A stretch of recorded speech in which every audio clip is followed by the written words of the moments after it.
দেশের সেনাবাহিনী যখন পিলখানার হত্যাকাণ্ড হয়, পিলখানার হত্যাকাণ্ডের সর্বপ্রথম মিসগাইড সেনাবাহিনীকে আপনি করছেন।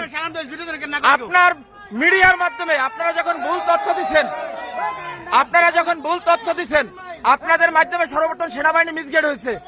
ওই দিন পিলখানায় 57 জন সেনা অফিসার সেনাবাহিনী পিলখানায় হত্যাকাণ্ড ঘটনা, গুলজার আহমেদ বুলবুল, শাকিলের মতন লোকজন ওই দিন সেনাবাহিনীতে হত্যাকাণ্ড ঘটনা, বিডিআর পিলখানার হত্যাকাণ্ড ঘটনা। এই হত্যাকাণ্ড যখন হয়, সর্বপ্রথম মিডিয়ার মধ্যে সর্বপ্রথম আপনি মিসগাইড করছেন।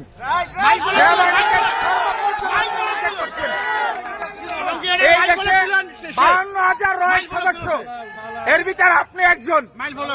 এই দেশকে আপনারা ভারতের অঙ্গরাজ্য বানাবার জন্য যা করাবার তাই করছেন, ঠিক আছে?